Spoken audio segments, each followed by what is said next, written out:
I thought it was fitting for tonight. Yes. Give me good luck on the first night here. Okay, just tell me when you're ready to roll.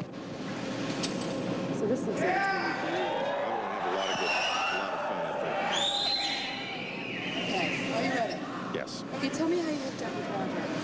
Back in 1979, I did an interview with him for the album The Wall, and it was an extraordinary radio interview in two parts in which we went through each cut, song by song. And every album subsequent to that, I would go and interview him, and over the years we became friends. And I discussed with him my problem that I was having with radio. He was going through leaving Pink Floyd at the time, both of us kind of leaving real successful places of business for creative reasons. Okay, well then tell me what you think the message of the album is, because it's all tied together. There are many threads to the album, many messages to the album, and everyone should come up with their own answer to that. However, one of the threads certainly is the control that has been taken over what was once a very free-form, outlaw art form called rock radio, in which creativity and progressive thought was at the forefront of what we were doing. Now it seems that there is a lot of corporate mentality, consultant mentality. It's been watered down. There's a generation of people that really don't know what rock and roll radio is, and that's very sad. However, the album on a broader sense discusses monetarism on many levels, from military spending and not spending on poor people to the way that all of our lives are directed and affected by monetary policy. Okay, how closely did you work with Roger on the wording of the album, the parts that you do on the album?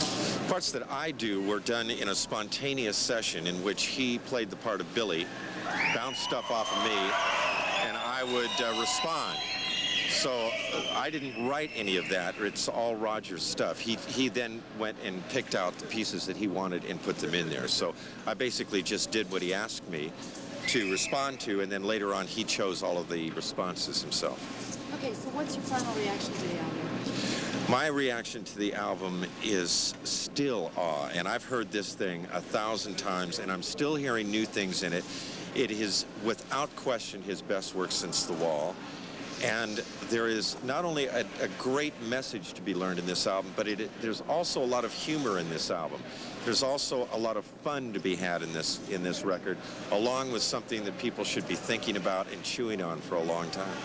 Right, so it's all these different things working together. Mm-hmm. Okay, and the last question is, can you compare this album to any other album? I mean, you're a radio disc jockey, and I don't think you can compare Roger Waters' work to anybody. I mean, I defy you to tell me anybody that even remotely reminds you of Roger Waters, which is what I've always loved about the guy's work, and why it's such an honor for me to be doing this, because after 17 years of broadcasting on the air, I never thought I'd be doing this, and particularly with Roger Waters. So it's a great thrill, and I might say that I'm trying to do this for all of my peers who have sat in little booths like this all of their lives and worried over the fact that were they doing a great show? Were they being honest with their audience? Are they bringing them the best music?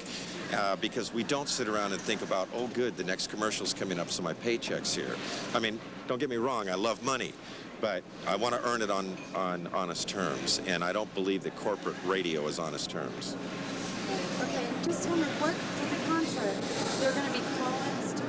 Is that We're going to have calls from the hall. This was Roger's idea, to have selected members of the audience. I don't quite know how they're going to choose them.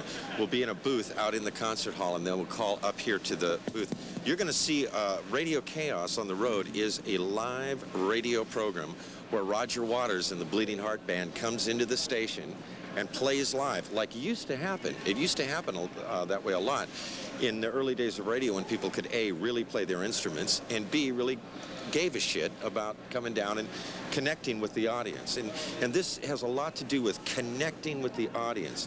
The Wall was about the barriers that are put between us, and I think Radio KAOS is really a plea for people, again, to turn the radio on and not just be satisfied with what comes out of their lives, but want something of quality, because that's what Roger's stuff has always represented, and I have to go. Great. Thank you. Very nice meeting you. Nice to meet you. Good luck. Bye.